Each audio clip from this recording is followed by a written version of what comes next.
my sister Martha and I have been talking all week about your sermon last Sunday. It's really wonderful, Dr. Harper. In only 2 short years, you've taken on the spirit of Brooklyn. It's so gratifying, Miss Brewster. You see, living here next to the church all our lives, we've seen so many ministers come and go. The spirit of Brooklyn, we always say, is friendliness.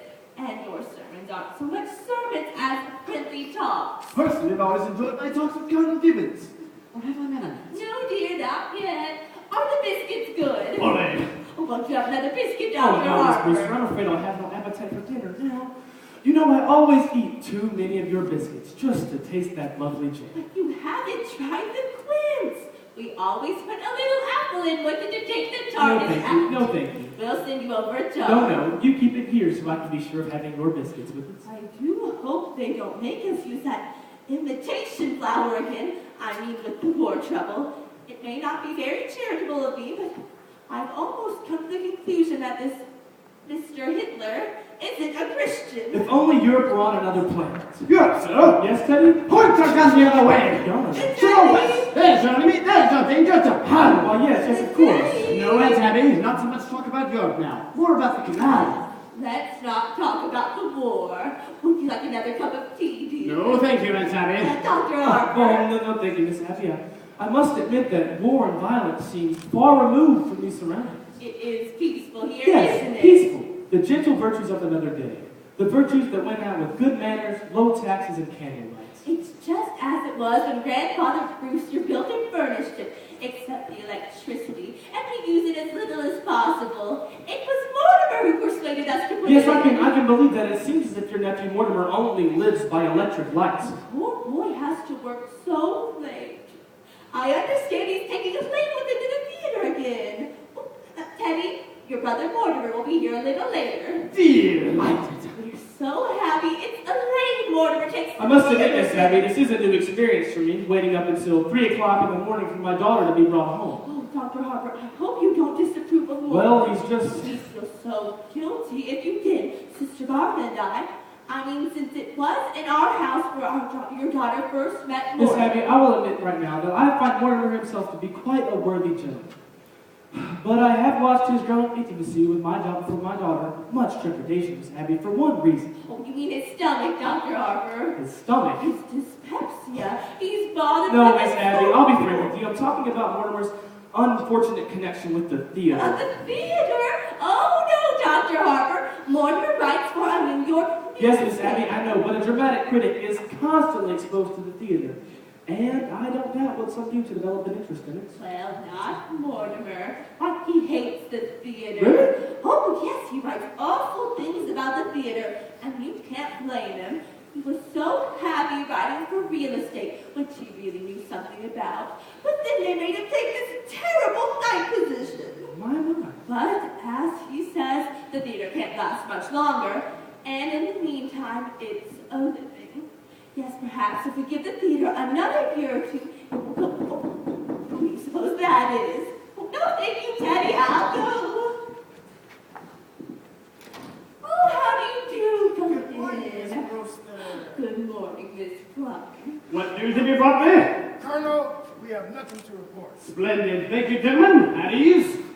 You know Dr. Harper. Hello, Dr. Harper. Well, we've come for the toys for the Christmas club. That is a wonderful work you men do, fixing up discarded toys to give poor children a better Christmas. Well, it gives us something to do when we're on the station. You get tired of playing cards, and then you start cleaning your gun, and, well, the next thing you know, you've shot yourself in the foot, but...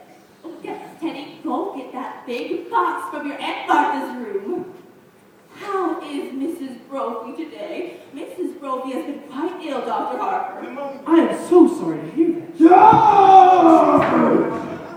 Oh, I'll get you some beef broth to take to her. Oh, don't bother, Miss Abby. You've done so much for her already. We made it this morning. Sister Martha is taking some to poor Mr. Beninsky right now. It won't take a minute. Sit down and be comfortable, all of you. Boy, she shouldn't go to all that trouble. Listen, try to stop her or her sister from doing something nice and for nothing. They don't even care how you vote. You know, when I received my call to Brooklyn and moved next door, well, my wife was very ill. When she died, and for months before, well, if I know what pure kindness and absolute generosity are, it's because I've won the rooster. You promised not to do that. But I have to call a cabinet meeting to release of the supplies. He used to do that in the middle of the night. Neighbors raised Cain with us. They were afraid of him anyway. He's quite harmless. Suppose he does think he's Teddy Roosevelt. There's a lot worse people he can think to us. Damn shame. A nice family like this hatching a cuckoo. Well, his father, the old girl's brother, was some sort of genius, wasn't he? And their father, Teddy's grandfather? Seems to me he was a little crazy, too.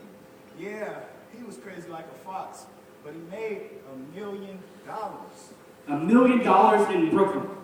Yeah, here at Madison. He was a kind of a quack of some sort. I think old Sergeant Edwards remembers him. He used this house here as some sort of clinic. Tried him out on people. Yeah, and I heard he used to make mistakes occasionally, too. The department never bothered him much because he was pretty useful on autopsy sometimes, but especially poison cases. Well, whatever he did, he left his daughters useful life, and thank God for Not that. that they ever spent any of it on themselves. Yes, I am well acquainted with their charities. You don't know the tenth of it. When I was with the Missing Persons Bureau, I was trying to trace an old man. That we never did find. Well, did you know that they've got this house down on its list for furnished rooms? They don't rent rooms, but you can bet that anybody who comes here looking for a room goes away with a good meal and a few dollars on their tip. It's just their way of digging up people to do some good to. Well, now isn't this nice? Oh, good afternoon, Miss Brewster. How do you do, Mr. Brophy? Oh, Dr. Harper, Miss Klein. How are you, Miss Brewster? Oh, we dropped the name at the Christmas toy. Oh, yes, Teddy's Army and Navy. They wear out their whole pack. Oh, the colonel's upstairs after them already. It seems that the cabinet has to okay it. Oh, yes, of course. I hope Miss Brophy's better. Oh, she's fine now. Your sister's getting you some food from the detective. Oh, yes, he made it this morning. I just took some to a poor man who broke ever so many bones. Oh, Martha, you're back. How is Mr. Beninsky? Well, dear, it's pretty serious, I'm afraid. The doctor was there. He's going to amputate in the morning. Can we be present? No. I asked him, but he says against the rules of the hospital. Oh, you girls couldn't give any help, and you must spare yourself something. Here's the broth, Mr. Brophy. Be sure it's good and hot. Yes, ma'am. This will be great. It'll make a lot of kids happy. That O'Malley voice, and that's about soldiers. Ah, this is General Miles. I've retired him. What's this?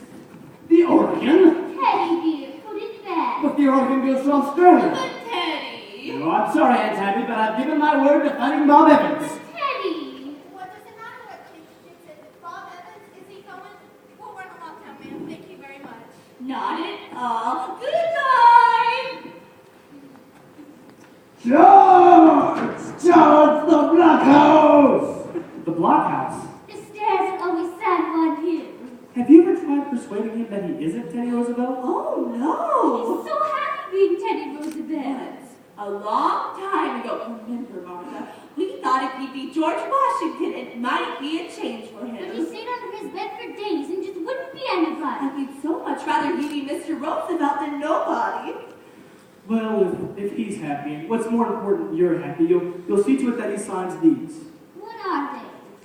Dr. Harper's made arrangements for Teddy to go to Happy Dale Sanitarium after we pass on. But why should Teddy sign any papers now? It's better for these things to be taken care of now.